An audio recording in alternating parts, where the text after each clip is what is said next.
الحمد لله نحمده ونستعينه ونستغفره ونعوذ بالله من شرور أنفسنا ومن سيئات أعمالنا من يهده الله فلا مضل له ومن يضلل فلا هادي له أشهد أن لا إله إلا الله وحده لا شريك له وأشهد أن محمدا عبده ورسوله وبعد.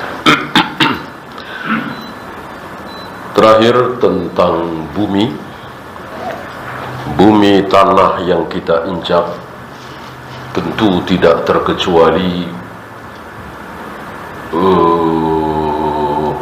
keramik, batu, lantai 30, lantai 40, semuanya tentu bumi, semuanya menempel ke bumi, kan begitu.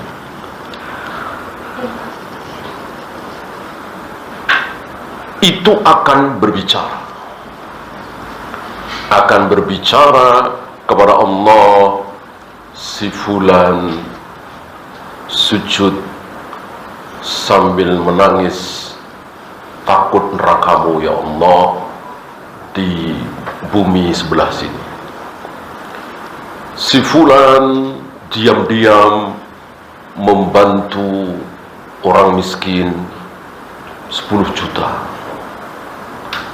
Si fulan tidak ada yang tahu dia nyuapin nenek-nenek tua. Termasuk si fulan berzina di bumi sebelah sini.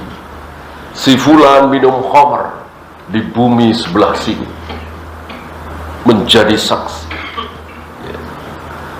Maka betapa bahagianya antum yang biasa melakukan kebaikan-kebaikan dan tidak ada yang tahu. Nggak usah sedih, tidak usah kecil hati, pasti nanti tahu semua. Saya nyumbang sekian puluh juta, nggak ada yang tahu. Saya berbuat baik, nolong orang, nggak ada yang tahu. Malah saya difitnah. Nggak usah berkecil hati, nanti orang-orang akan tahu. Dan itu kebahagiaan bagi kita yang biasa beramal soleh. Dan sebaliknya, jangan senang, jangan bangga ketika kita berbuat maksiat, korupsi, selingkuh, tapi nggak ada yang tahu. Manusia nggak ada yang tahu. Orang-orang pada nyari barang, kita timbun. Setelah harga naik, kita jual. Nggak ada yang tahu. Kita menikmati hasilnya. Jangan senang, jangan bangga, akan dibongkar semuanya.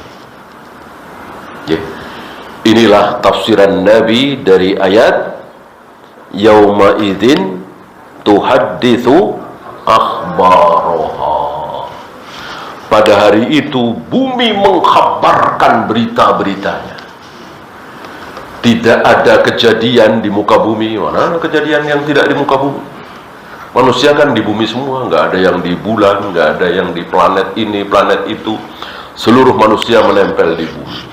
Ya tentu ini tidak terkecuali bagaimana berbuat maksiat di pesawat, ya termasuk. Ya kan?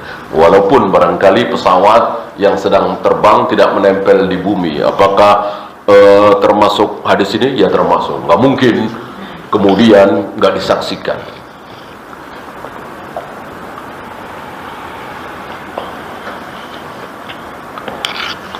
Karena para ahli itu kan mengatakan bahwa bumi itu kan punya lapisan-lapisan. Ada atmosfernya, itu kan masih atmosfer bumi, gitu ya. Nggak ada. Saya kira menurut mereka sendiri ya, nggak mungkin keluar. Akan terbakar, nggak mungkin bisa. Ya. keluar dari atmosfer bumi. Gitu. Walaupun ribuan kilometer. Ya, kita tinggalkan hadis terakhir itu 408, kita masuk 409. Wa an Abi Sa'id Al-Khudri qala Rasulullah sallallahu alaihi wasallam, kaifa an'am,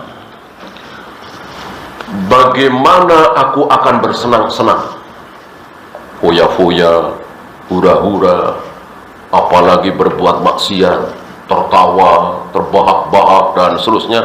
Bagaimana aku bisa seperti itu? Wa sahibul qarni, sedangkan malaikat sang peniup sangkakala, siapa namanya? Sebagian riwayat mengatakan Israfil, tapi riwayat ini ada kedhaifan nih.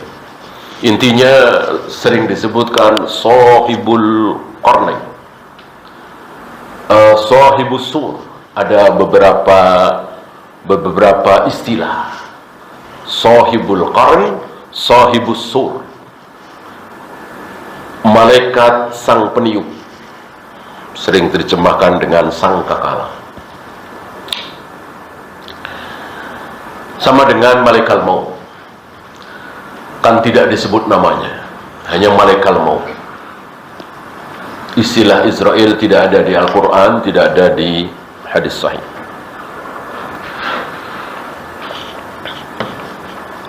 Qad iltaqamal qarna, malaikat sahibus sur ini telah memasukkan ujungnya ke mulut, telah mengulum, ya, mengulum surnya itu, sangkakalanya itu sudah dimasukkan. Gitu. Bahkan di riwayat lain, tidak ada di sini ya, kedua pipinya sudah menggelembung, ya, siap-siap meniup. Tidak ada di sini ya.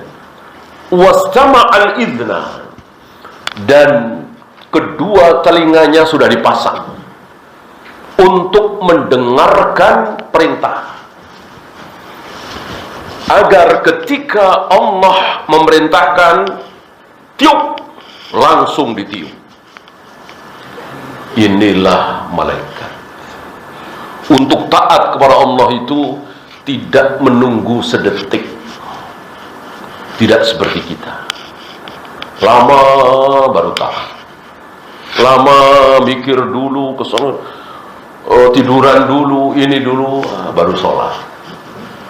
Padahal sudah sejam yang lalu azan, bahkan sudah 1,5 jam lalu, 2 jam yang lalu azan, baru sekarang sholat. Itulah kita.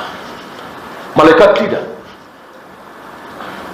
Entah masih berapa ribu tahun lagi, hanya Allah yang tahu. Kan ini beliau bersabdanya kan 1400 tahun yang lalu, ya kan? 1400 tahun yang lalu. Sahibus sur sudah siap. Inilah malaikat, ya? Nggak kayak kita. Kita lama. Kalau kita yang jadi malaikat barangkali tiup, mana tadi? Cari-cari dulu. Malaikat tidak, sudah siap, nggak nyari-nyari dulu sangkakalanya, ya.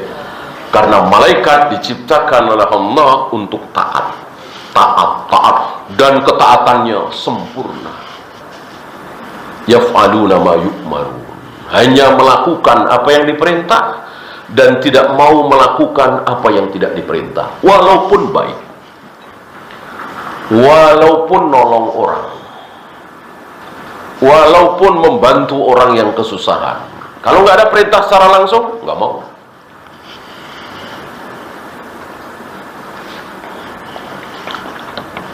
Jadi betul-betul ketaatan para malaikat itu sempurna. Nah, dari sini kita tidak boleh mengatakan yang penting sholat, yang penting baca sholawat, yang penting saum, yang penting umrah. Mau dicontohkan oleh Nabi atau tidak, namanya sholat pasti baik, namanya saum pasti baik, namanya baca Al-Quran, zikir, wirid pasti baik. Nah, ini salah satu dalil yang menolak kaidah ini. Justru sebaliknya, hukum asal ibadah haram, bukan baik. Hukum asal ibadah bukan baik, tapi justru haram. Mata yu'maru bin nafki, kapan Allah perintahkan untuk meniup? Fayanfuku, langsung malaikat akan meniup. Dan hari itu sudah dimasukkan ke mulutnya, sudah siap meniup. Faka'anna dzalika thaqula ala ashabi Rasulillah sallallahu alaihi wasallam. Mendengar ucapan Nabi ini, para sahabat merasa berat, takut mendengar ancaman yang luar biasa ini. Karena ketika ditiup, habis, sudah tidak ada lagi hidup. Dan belum pernah terjadi kehancuran seperti itu. Tsunami Aceh nggak ada apa-apanya, gempa Jogja waktu itu nggak ada apa-apanya, meletusnya Krakatau nggak ada apa-apanya. Ya bayangkan gunung seperti bulu yang dihambur-hamburkan, dan bukan satu dua gunung, seluruh gunung. Kayak apa ini? Air lautan tumpah ke daratan, mati semua. Bahkan wanita yang sedang hamil langsung keguguran, saking ketakutannya. Wanita yang sedang menyusui anaknya, dilepas anaknya, bayinya. Belum pernah terjadi keadaan seperti itu sampai hari ini. Belum pernah terjadi. Yang sering terjadi justru ibunya siap mati demi melindungi bayinya. Beberapa kali kita pernah dengar gitu ya, gempa misalnya, si bayinya ini dilindungi oleh badannya, oleh tangannya, jadi tidak terkena reruntuhan. Yang terkena reruntuhan ibunya. Ada cerita seperti itu. Adapun seorang wanita menyusui bayi, kemudian ada gunung meletus atau gempa atau tanah longsor, kok bayinya ditinggalkan, sepertinya belum pernah kita dengar. Minimal mati bersama. Minimal mati bersama. Meninggalkan sepertinya belum pernah kita dengar. Hari itu akan terjadi.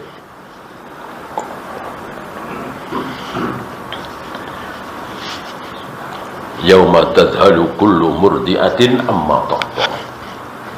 Pada hari di mana wanita yang sedang menyusui bayinya, dilepaskannya bayinya untuk menyelamatkan dirinya, karena sudah mendekati akhirat ini, sudah akhir dunia, sudah tidak ada dunia lagi habis itu.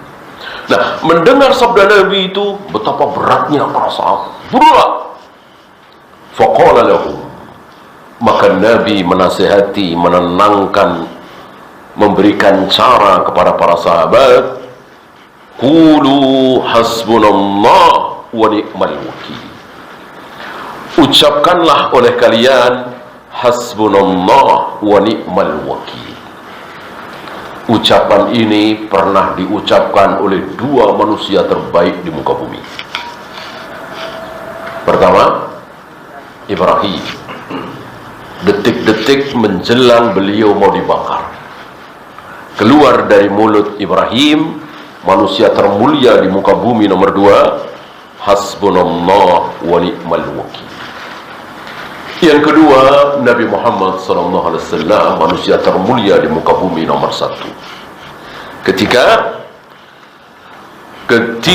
kafir Quraisy, entah jumlahnya berapa ribu, kemudian orang-orang munafik yang ada di Madinah, kemudian orang-orang Yahudi, Kemudian orang-orang Arab Badui itu bersekongkol, bersatu padu, bersekutu untuk menyerang Rasul dan para sahabat.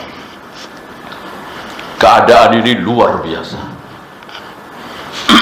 Di saat seperti itulah keluar dari mulut Nabi, hasbunallah wa ni'mal wakil. Nah, ketika para sahabat merasa berat, beliau juga perintahkan kepada para sahabat, ucapkanlah hasbunallah wa ni'mal wakil. Dari sini keluar hukum bahwa jika kita sudah dalam keadaan terjepit, nggak ada yang bisa dimintai tolong, mungkin kita orang kecil berhadapan dengan orang besar, kita dizolimi dan seterusnya, ucapkan kalimat ini, hasbunallah wa ni'mal wakil. Hasbunallah wa ni'mal wakil. Cukup sampai di situ. Ya. Tidak perlu ditambahi ni'mal maula wa ni'man nasir. Butuh dalil. Ya. Cukup ini. Yang dicontohkan oleh Nabi tentu yang terbaik. Hasbunallah wa ni'mal wakil. Ini perintah Nabi kepada para sahabat saat para sahabat merasa berat mendengar sabda Nabi alaihi salatu wassalam.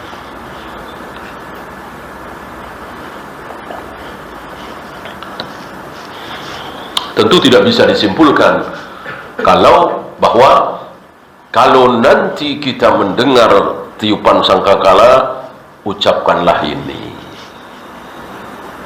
Nggak bisa disimpulkan. Kenapa? Kenapa? Ya. Ketika mendengar tiupan sangkakala, iya, ya bukan nggak sempat lagi. Dia boro-boro, ada yang sholat? Nggak ada. Ada yang muslim? Nggak ada. Udah kafir semua. Boro-boro ingat hadis ini. Ya, nggak ada yang tahu hadis ini. Ketika sangkakala ditiup, di muka bumi kafir semua, musyrik semua, fajir semua, zalim semua. Nggak ada satupun yang boro-boro muslim. La yuqalu fil ardi Allah Allah Allah. Yang mengucapkan Allah aja nggak ada. La taqumu as-sa'ah hatta la yuqalu fil ardi Allah Allah Allah. Ketika kiamat tiba, ketika sangkakala ditiup, itu di muka bumi tidak ada satupun yang menyebut lafaz Allah. Boro-boro istighfar, hasbunallah wa ni'mal wakil, la ilaha illallah, Allah doang aja nggak ada. Nah, maka ini bukan bukan perintah Nabi. Kalau kalian nanti mendengar tiupan sangkakala, ucapkan ini. Nggak mungkin. Dan kita memohon kepada Allah, berharap kepada Allah, merengek kepada Allah, jangan dimatikan saat sangkakala ditiup. Jangan kita masih hidup.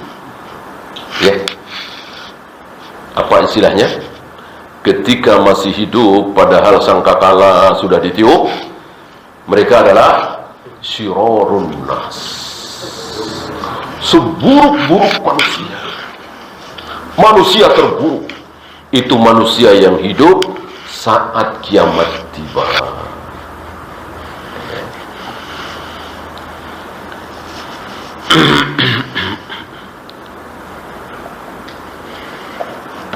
Oleh karena itu, sebelum kiamat tiba, entah berapa tahun, berapa belas tahun, berapa puluh tahun ya, Allah kirimkan angin.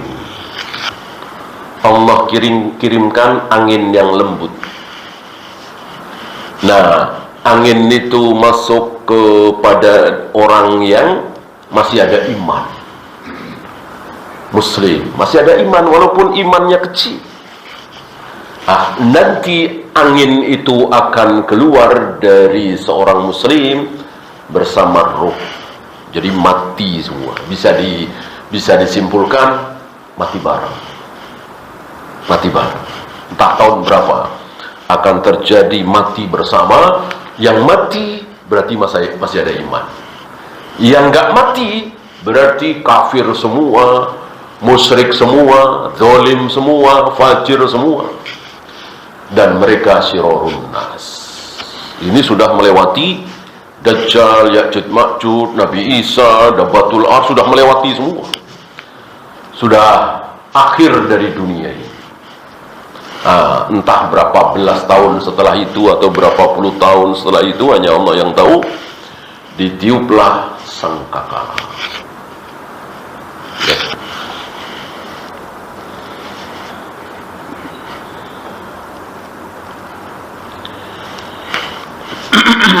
Ya, fikul hadis.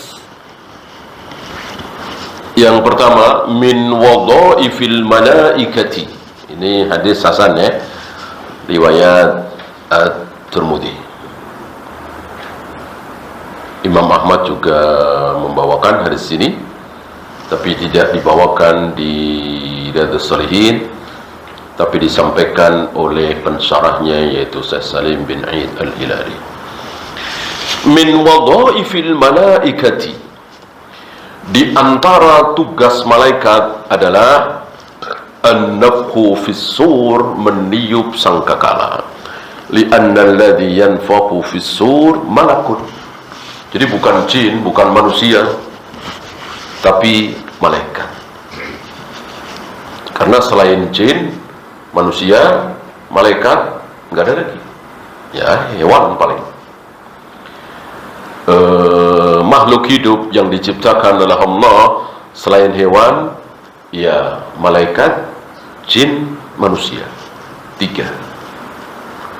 Maka tidak ada makhluk apa itu luar angkasa, makhluk apa lamunan manusia. Cuma 3 itu. Malaikat, jin, manusia. Bagaimana setan? Setan bukan zat. Setan adalah sifat. Setan itu sifat. Sifat keburukan namanya setan. Yang dimana setan itu bisa menempel pada diri jin dan bisa menempel pada diri manusia. Maka dikatakan minal jinnati wan nas. Itulah setan. Maka banyak dari kita yang menjadi setan. Jin lebih banyak lagi. Dan rata-rata ketika Allah dan Rasulnya berbicara tentang jin, itu yang keluar dari mulut Nabi adalah setan. Yafirru syaitan minal baitil ladzi tuqra'u fihi suratul Baqarah. Setan-setan akan lari dari rumah yang dibacakan surat Al-Baqarah. Yang dimaksud oleh Nabi jin. Jin, setan dari jenis jin. Gitu. Bukan setan dari jenis manusia. Kalau nggak percaya bolehlah antum undang teman-teman antum yang nggak sholat, yang ahli maksiat, ya kan setan itu. Antum bacakan surat Al-Baqarah, ya nggak pada lari. Yang lari jin. Yang lari jin.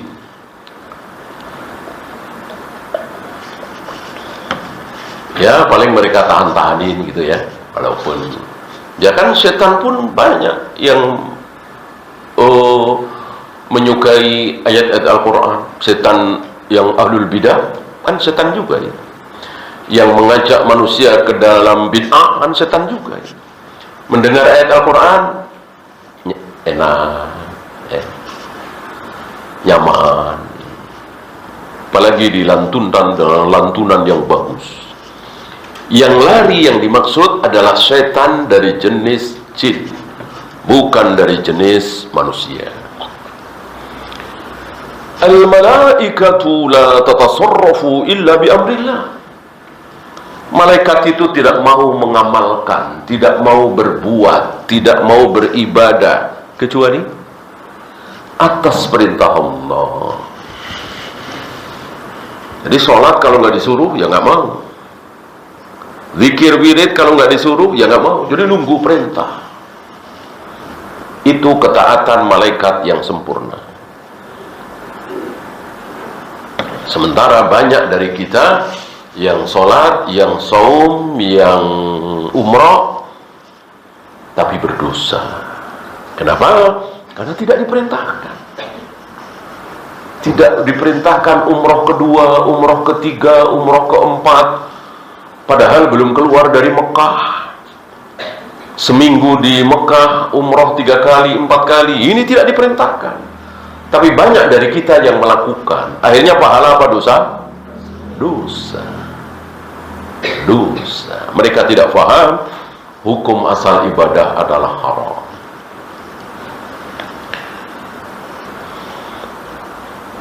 Nah, oleh karena itu, walaupun sudah siap, sudah pengen, tetap nunggu perintah. Ini sangat berbeda dengan kita. Al-khawfu min qiyami yaumil qiyamah. Wajibnya takut terhadap kejadian hari kiamat. Tentu bagi kita yang beriman akan takut. Apalagi menyadari tadi, kalau saya masih hidup saat kiamat tiba, berarti saya sirorun seburuk-buruk manusia. Tentu kita takut sekali. Maka kita bermohon kepada Allah, jangan sampai masih hidup. Ya.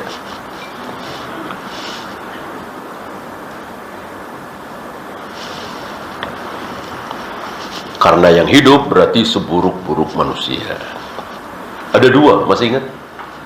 Seburuk-buruk manusia diistilahkan dengan sirorun nas, ada 2. Yang pertama tadi, orang yang masih hidup saat kiamat tiba. Yang kedua,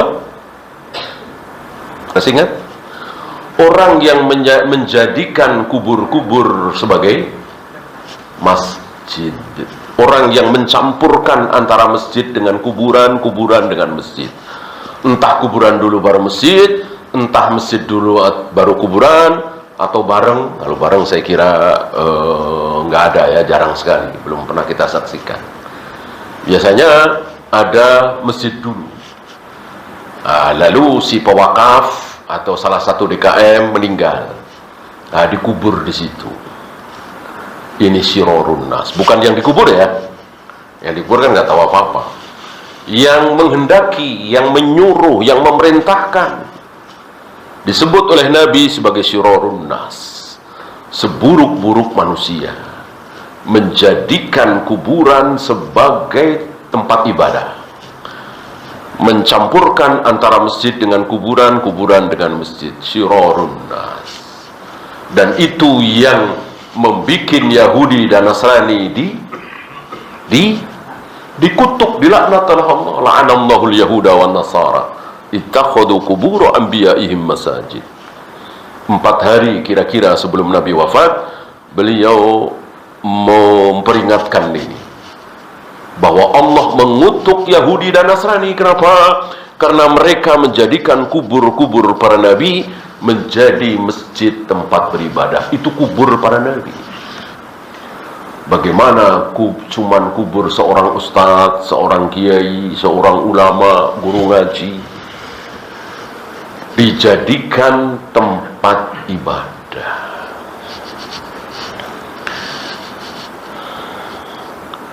Maka Nabi melarang beribadah, baik sholat, baca Al-Quran, sengaja ibadah mahdoh di atas kubur. Maka Nabi melarang kita untuk membuat rumah kita seperti kuburan. La taj'alu buyutakum maqabir. Jangan jadikan rumah-rumah kalian seperti kuburan.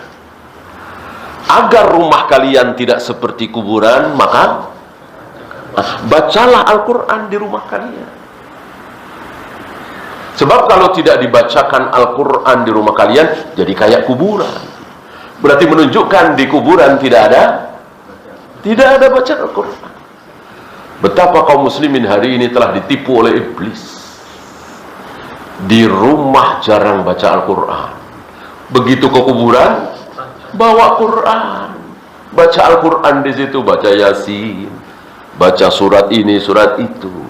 Ini ditipu oleh setan, ditipu oleh iblis. Dan iblis meniup-niup, tambah khusyuk, tambah hikmat. Tentu ditipu itu oleh iblis. Tentu iblis tahu mana yang hak, mana yang batil.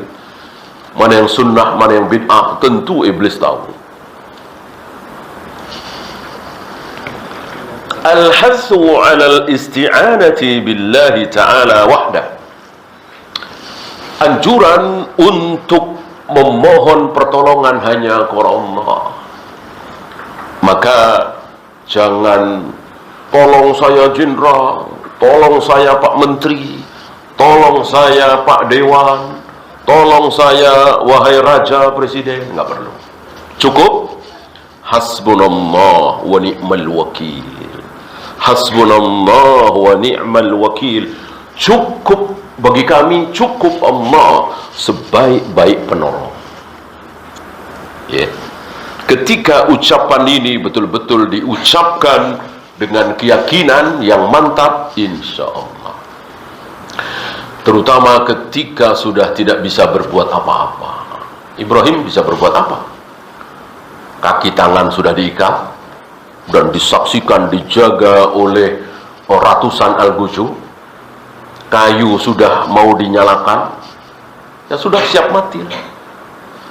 Mau pakai apa lagi? Nabi Ibrahim keluar dari mulut beliau, hasbunallah wa ni'mal wakil. Cukup Allah bagi kami, Allah adalah sebaik-baik penolong. Bagaimana ketika kita mau ditolong oleh seorang camat, seorang jenderal, seorang menteri? Ya nggak masalah, kan nggak dosa kan? Ditolong oleh polisi dari orang jahat, nggak masalah. Tapi jangan lupakan kalimat ini. Jangan ada keyakinan bahwa Allah biarkan juga polisi bisa berbuat. Jangan. Kalau Allah biarkan, Allah nggak mau tolong kita, mau polisi, mau jenderal, mau presiden sekalipun, tidak bisa. Tidak bisa. Dan itu sering terjadi.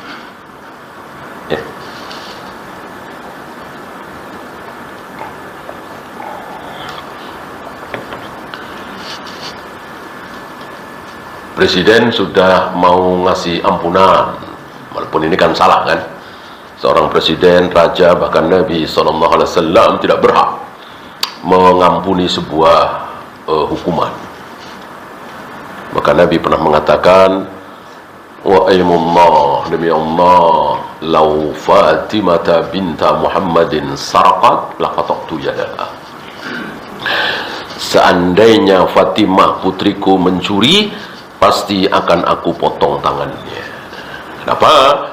Seorang nabi, apalagi cuman raja, cuman presiden, tidak berhak memberikan grasi, amnesti, dan seterusnya. Tidak boleh. Nah, ini terbalik. Dalam kehidupan demokrasi terbalik. Nah, sering kita dengar, pernah kita dengar seorang presiden yang sudah mau memberikan ampunan, artinya hukuman mati itu dicabut, ya. Mati juga, ya.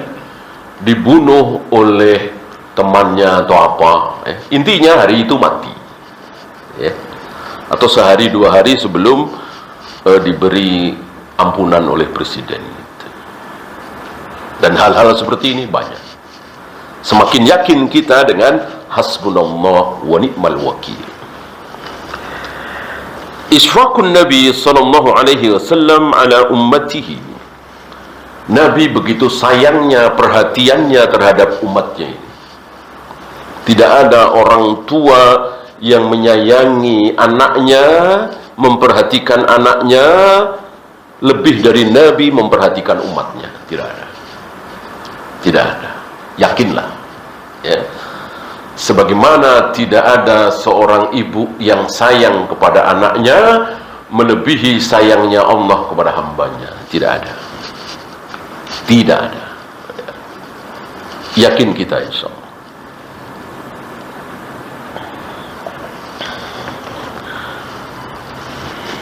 Man thaqula alaihi syai', barang siapa yang merasa berat terhadap sesuatu, ancaman, diteror, bentar-bentar di WA, ditelepon, diancam mau dibunuh, rumahnya mau dibakar, dan seterusnya, jangan lupa kalimat ini. Hasbunallah wa ni'mal wakil. Hasbunallah wa ni'mal wakil. Ya, barangkali antum pernah dengar tahun 98 saat Ustadz Yazid rahimahullah, oh ya, hampir mati dibunuh Taman Mangu waktu itu ya.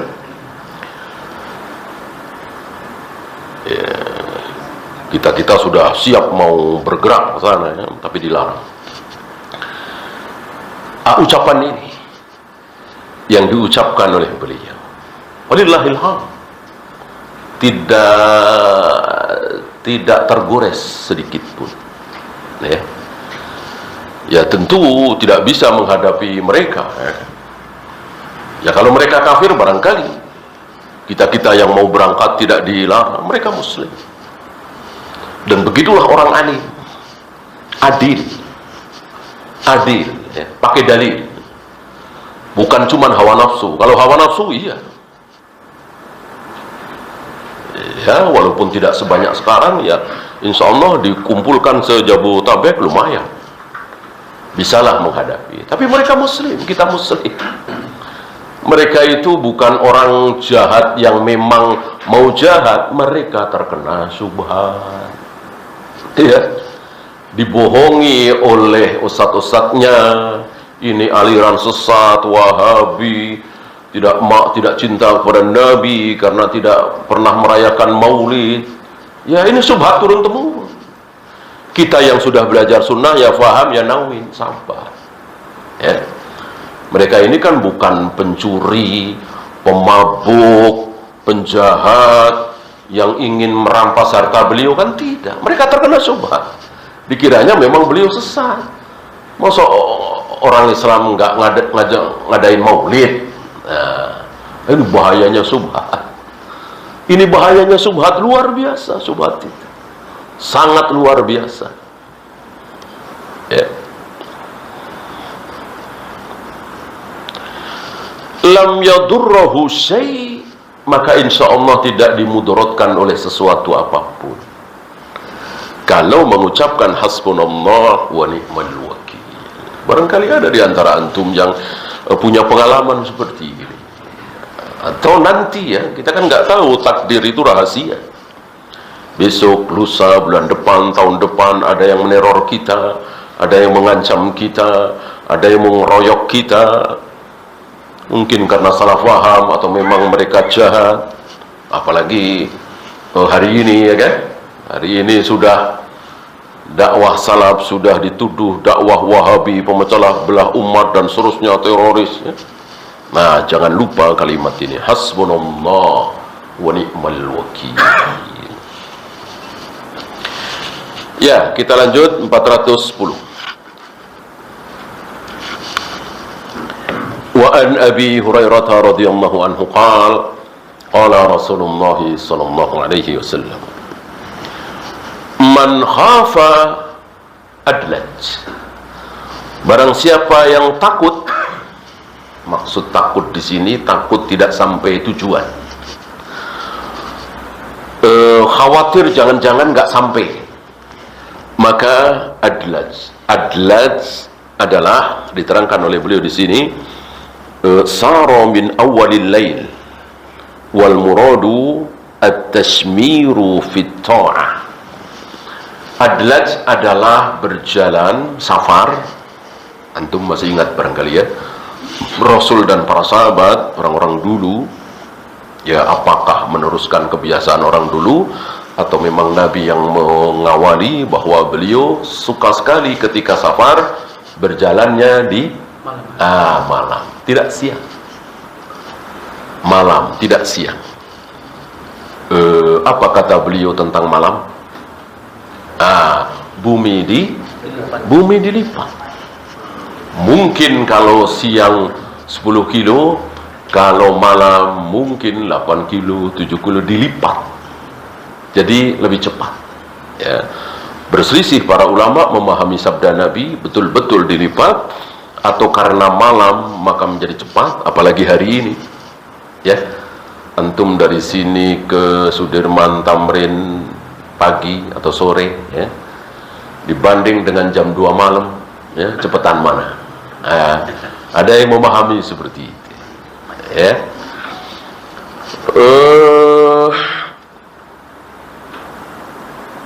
Maka Nabi berjalan itu malam, tapi adlat. Jangan mentang-mentang malam jam 10, jam 11, jam 12 telat. Itu bukan adlat. Adlat itu at-tashmiru fit sara min awalil lail, berjalan di awal malam. Mungkin sholat maghrib langsung isya, apa istilahnya, jamak takdim, ya, bukan jamak takhir. Tentu tetap 3-4 karena kan masih di rumah. Kecuali dari Surabaya mau kemarinya, ya, gitu. Dari safar mau pulang, ini dari berangkat misalnya. Maghrib langsung isya 3-4, ya, langsung berangkat. Adlat, ya. Kalau ingin sampai gitu dengan cepat, dijelaskan oleh beliau at-tasmiru fit ta'ah, bersegera dalam ketaatan, bersegera dalam ketaatan, bersegera dalam perjalanan. Jadi jangan nanti-nanti, udah sekarang berangkat. Waman adlaja balagul manzil, barang siapa yang adlaj, maka dia akan sampai ke manzil, sampai ke tempat tujuan, sampai ke rumah kalau pulang. Gitu. Ala inna sil'atallahi ghaliyah, ketahuilah bahwa barang dagangan Allah itu mahal. Dagangan Allah ini disebutkan oleh beliau sil'ah. Sil'ah ya dagangan. Jadi seolah antara kita dengan Allah ini sedang jual beli. Kita sebagai pembelinya, Allah sebagai penjualnya. Kita melakukan ketaatan-ketaatan, Allah berikan kepada kita barang dagangannya. Ala inna sil'atallah, ketahuilah bahwa barang dagangan Allah, jualannya Allah adalah surga, al-jannah. Kenapa Allah sebut sebagai barang dagangan sil'ah? Karena sebuah kepastian, ya. Karena memang ada beliannya, kan tidak tiba-tiba kita diem, nggak berbuat apa-apa lalu dikasih surga, kan tidak seperti itu. Kita disuruh taat dulu, sholat, zakat, saum, haji, jauh dari berbagai macam maksiat, zina, khamr, judi. Nah, Allah berikan sil'ahnya, yaitu surga. Nah, seperti orang jual beli, ya. Nih uang saya 1 juta, handphonenya mana? Nih uang saya 20 juta, motornya mana? Nih uang saya 100 juta, mobilnya mana? Dan pasti dikasih, kan? Nah, seolah seperti itu, ya. Betul-betul kita berharap kepada Allah, betul-betul berharap, karena Allah tidak pernah ingkar janji.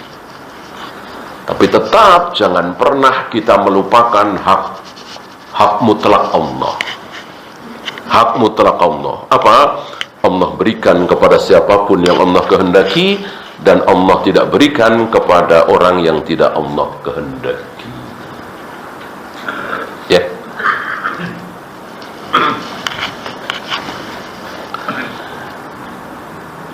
Ini pun hadis hasan, diriwayatkan oleh Al-Imam At-Tirmidzi.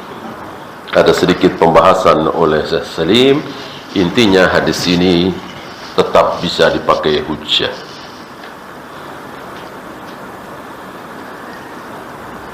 Saya bacakan, ini ada 3, ya. Saya bacakan satu saja. Man ghafala 'ani taubati lam yakif 'ala haqiqatihi wala akhiratihi fanarahu munqati'an fi baida'il ma'siyati wal khairati wal khudlan. Ini tentang orang-orang yang lalai. Lalai dari apa? Dari taubat. Ya. Usia sudah 40, sudah 50, masih belum mau sholat, masih belum mau berjamaah di masjid. Ya. Uban sudah mulai terlihat. Ya. Maksudnya untuk menasihati orang-orang seperti itu. Jangan sampai lalai. Sudah saatnya ini. Kembali kepada Allah, kembali kepada kebenaran. Ya. Jangan sampai kita tertipu, karena berbahaya. Ini mengikuti kebiasaan orang hari itu, ya. Sudah larut malam baru jalan, ya nggak sampai, baru jalan pulang, nggak sampai di rumah. Ini yang berbahaya. Ya, hadis terakhir 4:11. Setelah ini kita masuk bab baru, bab Raja. Wa an Aisyah radhiyallahu anha qalat sami'tu Rasulullah sallallahu alaihi wasallam yaqul. Ini hadis didengar langsung oleh Aisyah radhiyallahu anha. Yuhsyarun nasu yaumal qiyamah. Pada hari kiamat nanti manusia akan dikumpulkan. Yang dimaksud akhirat, ya. Bukan tiupan sangkakala tadi, karena dikumpulkan. Hufatan uratan ghurlan. Hufatan man laysa fi rahlihi hizaun wala qub. Kakinya tidak pakai apa-apa, sendal tidak, sepatu tidak, alas kaki tidak, betul-betul nyeker. Itulah keadaan manusia nanti di yaumil mahsyar. Yang kedua, uratan, man laisa ala badanihi thawb. Tidak ada sepotong pakaian pun di badannya. Istilah kita, tidak pakai selembar benang pun. Betul-betul telanjang bulat. Tidak pakai alas kaki apapun, tidak pakai pakaian apapun. Satu lagi, ghurlan. Apa ghurlan? Iya, belum disunat, ghairu maktumi, belum disunat, persis seperti keadaan kita waktu masih bayi. Ini keadaan manusia dikumpulkan di mahsyar. Ya Rasulullah, Aisyah bertanya, ya Rasulullah, ar-rijalu wan nisa'u jami'an yanduru ba'duhum ila ba'd. Laki dan perempuan bercampur aduk dan saling melihat aurat masing-masing. Dijawab oleh Nabi, ya Aisyah, al-amru asyaddu min ayyuhimmahum dhalik. Keadaan hari itu sangat dahsyat. Ketakutan luar biasa terhadap kemarahan Allah. Belum pernah Allah marah semarah hari itu. Ketika Fir'aun ditenggelamkan oleh Allah, Allah marah. Ketika Abu Jahal, Abu Lahab melakukan Nabi sedemikian rupa, Allah marah. Tapi belum ada apa-apanya dengan kemarahan Allah di hari itu. Saking marahnya Allah, tidak ada satupun manusia yang diberi makan, diberi minum, diberi pakaian. Saking marahnya. Dan semua orang tahu Allah sedang marah luar biasa. Maka ketakutan yang luar biasa. Maka tidak ada perhatian terhadap aurat, tidak ada perhatian terhadap, oh ini istriku, oh ini suamiku, oh ini anakku, nggak ada. Semua berpikir sendiri-sendiri. Saking dahsyatnya hari itu. Ya jangankan kita, Nabi aja nggak peduli dengan Fatimah, nggak bisa berbuat apa-apa terhadap Fatimah. Sudah Nabi katakan waktu beliau dan Fatimah masih hidup, mintalah apa yang aku punya wahai Fatimah, jangan minta surga, jangan minta selamat dari neraka. Itu milik Allah, bukan milikku. Ya, seorang Fatimah saja tidak bisa dijamin oleh Nabi. Bagaimana hari ini yang katanya mengaku cucu Nabi yang kesekian, itu pun entah benar entah salah, merasa aman dari neraka, merasa sudah dijamin oleh kakeknya, apalah nyebutnya, ya. Fatimah saja tidak boleh merasa aman, putrinya langsung, putri satu-satunya kan, yang lainnya sudah meninggal semua. Ini dahsyatnya para pendusta agama hari ini. Betul-betul mereka sedang berdusta.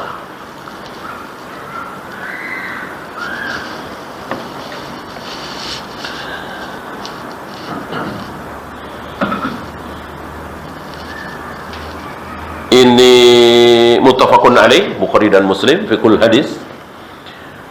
Bayanun li ahwali yaumil qiyamah. Keterangan betapa dahsyatnya keadaan pada hari kiamat nanti. Wa annal insana la yushghiluhu syai'un an hisabihi wa a'malihi. Kama akhbara ta'ala, ini bisa difahami dari ayat-ayat Al-Quran. Misalnya, yauma yafirrul mar'u min akhi, pada hari itu seseorang berlari dari saudaranya. Jadi ketemu saudara nih di tengah jutaan, miliaran, bahkan triliunan manusia, setelah berpisah entah berapa ribu tahun, ya kan, sama-sama mati kan berpisah entah berapa ribu tahun kan. Lihat, cuek, nggak ada adik kemari, kakak kemari, nggak ada. Ya, padahal tahu itu adiknya, itu kakaknya, itu abangnya, itu ayahnya, itu ibunya. Saking dahsyatnya hari itu. Wa ummihi wa abi, ibunya, ayahnya. Wa sahibatihi wa bani, istrinya, anaknya. Likulli mri'im minhum yawma idin sya'nu yughni. Semua orang tidak teralih fokusnya itu kepada kebesaran Allah. Maka tidak ada satupun yang membuat seseorang itu melupakan kebesaran Allah, ketakutan kepada Allah, enggak ada. Walaupun anaknya sendiri, istrinya sendiri, suami sendiri, ayah, ibu. Beda dengan hari ini. Beda dengan hari ini. Kebesaran Allah kalah oleh mainan, catur, ya, dia tahu.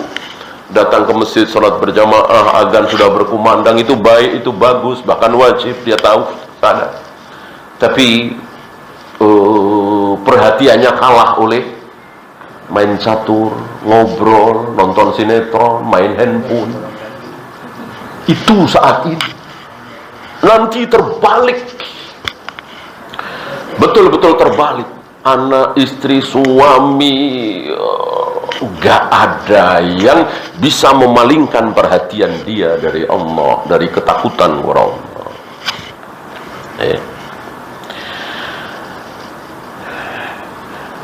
Kemudian bayanu halin nasi yaumal mahsyar, bagaimana keadaan manusia nanti di padang mahsyar. Keadaannya seperti itu, luar biasa. Bahkan tanpa makanan, tanpa setetes air pun. Dan itu bukan sejam 2 jam, bukan sehari 2 hari. Hanya Allah yang tahu berapa tahun keadaan seperti itu. Ya, antum lihat aja, dari mereka berbondong-bondong ke Nabi Adam, berbondong-bondong ke Nabi Nuh, berbondong-bondong ke Nabi Ibrahim. Tentu ini bukan sejam 2 jam. Dan itu kan tidak tiba-tiba, ya kan? Artinya semua diam, dibiarkan oleh Allah. Hanya Allah yang tahu berapa lama. Yang terakhir, syiddatu haya'in nisa fi ahdi Rasulullah sallallahu alaihi wasallam. Wanita-wanita di zaman Nabi diwakili oleh Aisyah, betul-betul wanita yang sangat pemalu. Maka demi mendengar Nabi mengatakan telanjang bulat, laki perempuan campur jadi satu, langsung Aisyah bertanya, apa iya saling melihat? Tentu membayangkan saja malu sekali. Gitu.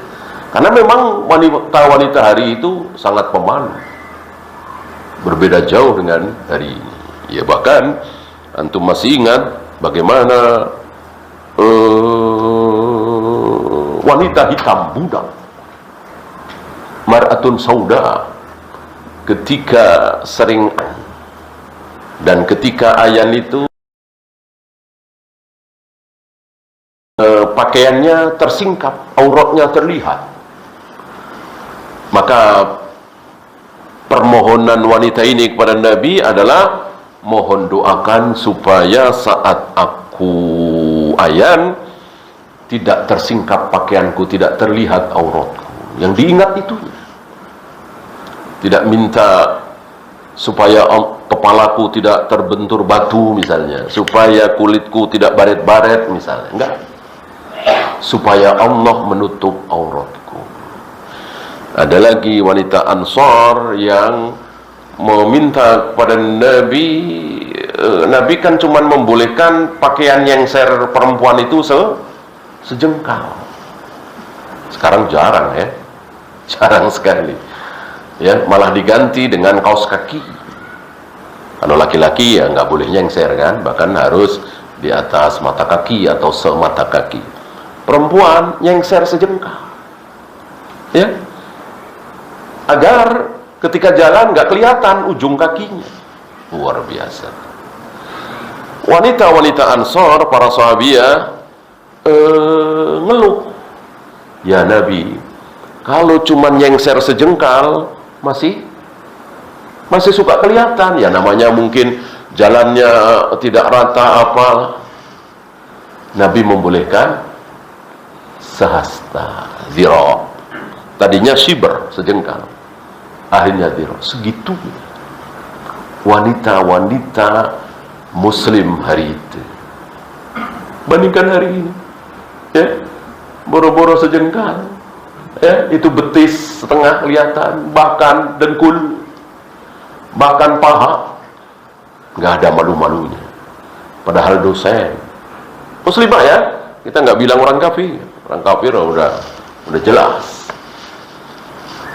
dosen, profesor, doktor ya, terlihat betisnya, terlihat dengkulnya, terlihat lehernya, terlihat rambutnya, nggak ada rasa malu-malunya.